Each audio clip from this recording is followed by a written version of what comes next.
उनसे बात करते हैं। दीपन जी, गुड मॉर्निंग। ये मार्केट में इंडेक्स पे पैसा बनना बंद हो गया है, स्टॉक स्पेसिफिक अच्छे मौके बन रहे हैं, लेकिन इंडेक्स की तकलीफ क्या है आपके हिसाब से? कब चलेंगे हम फाइनली? अनुज, गुड मॉर्निंग और आपके शो पर इनवाइट करने के लिए बहुत बहुत धन्यवाद। मैंने कई बार कहा है कि स्टॉक प्राइस में रिटर्न चाहिए तो तीन चीजें आपको खोजनी चाहिए। We should look for three things. वो है ग्रोथ, ग्रोथ एंड ग्रोथ। और ग्रोथ निफ्टी स्टॉक्स में है नहीं। आप सॉफ्टवेयर सर्विसेज देख लीजिए, आप बैंक्स देख लीजिए, आप कॉन्ग्लोमरेट्स देख लीजिए, या फिर आप सीमेंट कंपनीज देख लीजिए। जहां पर ग्रोथ नहीं है वहां पर पैसा आएगा नहीं। और जितना भी पैसा है लोकल इन्वेस्टर्स का, एफआईज का, वो अब that is working only in the small mid cap stock, IPOs में, प्राइवेट इक्विटी में। वहां पर पैसा जा रहा है। सो प्रॉब्लम निफ्टी का जो है, निफ्टी की ग्रोथ का है, वो स्ट्रक्चरल है। और जब तक छोटी छोटी कंपनियां बड़ी होके निफ्टी में नहीं आएगी तब तक ये हम साइडवेज मूवमेंट या low return, subpar return compare to historical return, ऐसा चलता ही रहेगा। तो दिस इज माय असेसमेंट कि अगर आपको अगले कई सालों तक अपना पोर्टफोलियो का प्लानिंग करना है तो you have to look for gems within the small mid cap space. वहीं पर आपको अच्छे रिटर्न मिल सकते हैं, क्योंकि निफ्टी की जो कंपनीज है, एफएमसीजी देख लीजिए, निफ्टी की जो कंपनीज है, they are now just too big और टू मैच्योर। मैच्योर बिजनेसेस में है, इसलिए वहां पर हमें ग्रोथ नहीं दिख रहा। टू बिग है ना। लार्ज कैप के साथ आपने दीपन जी नारा जोड़ दीजिए तो ठीक है। मिड कैप और स्मॉल कैप में आते हैं। यहाँ गुरु मंत्र दीजिए, कैसा पैसा बनेगा? वही ग्रोथ से ही पैसा बनेगा। और ग्रोथ आ रहा है डिफेंस में, इलेक्ट्रिकल इक्विपमेंट में आ रहा है, रेलवे स्टॉक्स में आ रहा है, प्लेटफॉर्म कंपनीज में आ रहा है, प्रिसिशन मैन्युफैक्चरिंग में आ रहा है, anything related to data center और एआई, जितना भी थोड़ा बहुत प्ले है वहां पर आ रहा है। तो क्या हो गया है कि there are investors to play many many micro investment themes. ऐसा नहीं है कि आपने एक ही इन्वेस्टमेंट थीम या एक इंडस्ट्री में या एक ग्रुप में पैसा लगा दिया, वैसा नहीं चल रहा है। बहुत सारे माइक्रो इन्वेस्टमेंट थीम्स में आपको इन्वेस्ट करना जरूरी है। और ये थोड़ी कॉम्प्लेक्सिटी आ जाती है, लेकिन डाइवर्सिफिकेशन भी हो जाता है पोर्टफोलियो में। तो we have to look for such companies where there is something unique in them, और उनकी जो ग्रोथ है that is assured for next 2-3 years. Deepan ji, ये जो न्यू एज स्टॉक्स में मैसिव रैली आई, पेटीएम है, नायका है, इटर्नल है, आज अर्बन कंपनी है, इसको पहले तो आप कैसे देख रहे हैं और आपका प्रेफर्ड न्यू एज स्टॉक या स्टॉक्स कौन से होंगे? अनुज, ये जो न्यू एज स्टॉक्स है उनमें जरूर से बहुत ही करीबी से स्टडी करना चाहिए। और बहुत ही करीबी से स्टडी भी करना चाहिए और इनको ट्रैक भी करना चाहिए, क्योंकि ग्रोथ यहीं पर आ रही है। और ये जो कंपनियां हैं कुछ कुछ लॉस मेकिंग है, लेकिन जब प्रॉफिट में जाएगी और फिर उसके बाद 2-3 साल के बाद they will be into solid profitability, क्योंकि उनकी ऑपरेटिंग लेवरेज बहुत ही बढ़िया है। Having said that, with usual disclosure, हमारा इन्वेस्टमेंट है in Paytm and also in Eternal. ये दो हमारे जो होल्डिंग्स है वहां पर रिजॉर्ट प्लेटफॉर्म कंपनीज। लेकिन बहुत सारे बढ़िया कंपनीज भी आए हैं। फिजिक्स वाला देख लीजिए, फिर अपना लेंस कार्ट है, मैन्युफैक्चरिंग कंपनी है, रिटेल कंपनी है, लेकिन फिर भी ऑनलाइन सेल्स है, वो भी एक बहुत ही बढ़िया बिजनेस है। उसके अलावा वी लाइक मीशो ऑल्सो। और ऐसे कई सारे स्टॉक्स हैं, इनको बहुत करीबी से ट्रैक करना जरूरी है। बट दीज कंपनीज इवेंचुअली, अगर आप एक बास्केट बना के खरीदेंगे तो बास्केट की रिटर्न काफी बढ़िया आ सकती है, क्योंकि उसमें से 2 या 3 भी अगर मल्टी बैगर्स निकल गए, बाकी के 2-3 don't deliver any return of negative return देते हैं, फिर भी as a basket you will make very good returns in these companies. और मेरे ख्याल से इनको थोड़ा समझने में थोड़ा वक्त लगता है। और सबसे इम्पोर्टेंट बात ये है कि आपको इसमें कॉन्फिडेंस रख के लॉन्ग टर्म में इन्वेस्ट करना है। ये जो प्लेटफॉर्म कंपनीज है, these are companies which you should have in your portfolio in the 2030s decade. तब उनकी बराबर की जो पोटेंशियल है वो नजर आएगी और रिटर्न्स हमें नजर आएंगे। Okay, eternal. अच्छा अच्छा दीपक जी, अभी आपने जिक्र किया कि डिफेंस में पैसा बनेगा। डिफेंस में आपके पोर्टफोलियो में या फिर आपकी जो विश लिस्ट, ये मतलब आपकी जो शॉपिंग की लिस्ट है, उसमें क्या क्या शामिल है?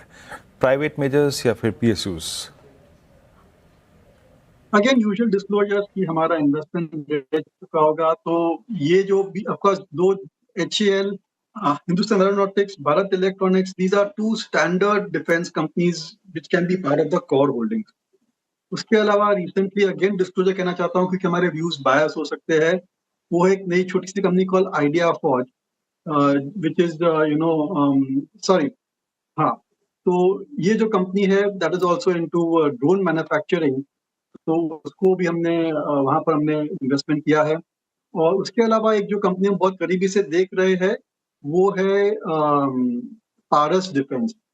यहाँ पर जो है इसकी खास बात ये है कि जितने भी ड्रोन्स बनते हैं वहाँ पर उनके कैमरास जाते हैं, तो drone manufacturing is gonna be a big boom for these companies, for the defence industry. तो वहाँ पर भी हमारा व्यू पॉजिटिव है। तो ऐसे 3-4 कंपनियां हैं, लेकिन on the whole defence space जो है वो थोड़ा महंगा है और हमें सही वक्त, सही अपॉर्चुनिटी के लिए थोड़ा रुकना चाहिए, क्योंकि वहाँ पर आई थिंक अभी मार्जिन ऑफ प्रोफाइल थोड़ा, सॉरी, मार्जिन ऑफ सेफ्टी थोड़ी लो है। इसलिए I would just like to wait and watch for some time before deploying more money to defence. और नए नए आईपीओज आते रहेंगे और there could be some indirect plays on defence as well. Okay, बिल्कुल डिफेंस पे बात हो गई। ये शुगर में जो मूव आया पिछले 1 महीने में, आपने देखा क्या और अपॉर्चुनिटी है क्या यहाँ पर? डेफिनेटली ये जो सेक्टर है ना बहुत साइक्लिकल है अनुज, और अब लग रहा है कि अगले 2-3 क्वार्टर बहुत ही बढ़िया रहेंगे because of climatic factors.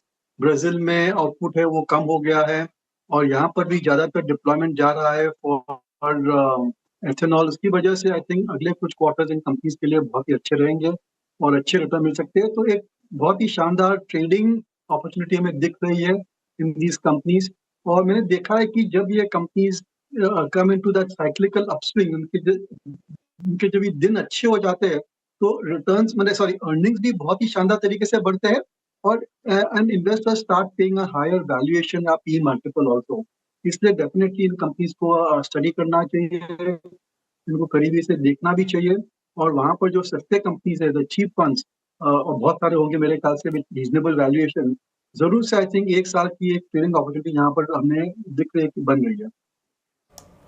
Okay, अच्छा दीपन जी, एक एक एक प्रश्न और लूँगा मैं यहाँ पे। अभी थोड़ा सा डिप फार्मा में आया था, हेल्थ केयर में आया था, डायग्नोस्टिक में भी आया था, and most specially in health care, in hospital stocks. कुछ बाइंग करिए आपने शॉपिंग फार्मा में, हेल्थ केयर में, लोअर लेवल्स पे? अगेन यूजुअल डिस्क्लोजर्स कि हमारे व्यूज बायस हो सकते हैं। तो जो हेल्थ केयर में है, ऑफ कोर्स बहुत ही सालों से हमारा इन्वेस्टमेंट है with usual disclosure in Apollo hospital, और वहाँ पर एक बहुत ही बढ़िया स्प्लिट होने वाला है जिसकी वजह से we will get value unlocking opportunity. और इसके जो नतीजे आए हैं पिछले कुछ क्वार्टर से बहुत ही बढ़िया आए हैं। और जो उनका मेन हॉस्पिटल बिजनेस है वहाँ पर anywhere from 30 to 40-50% increase in capacity होने वाली है अगले 2-3 साल में, जो कि शायद मार्जिन डिप्रेस कर सकती है, लेकिन लॉन्ग टर्म ग्रोथ के लिए बहुत ही बढ़िया है, सस्टेन लॉन्ग टर्म ग्रोथ। और बाकी जो उनके बिजनेसेस है which is online health care और for that matter pharmacy stores या फिर डायग्नोस्टिक्स है, those are also decent growth businesses. Health care में हमारा जो स्ट्रैटेजी है that is to go for niche players. जैसे कि एक नई लिस्टिंग थी जिसको हम बहुत करीबी से स्टडी कर रहे हैं, अभी तक हमने इसमें which is operating dialysis centers, और इंडिया की लार्जेस्ट डायलिसिस सेंटर कंपनी है।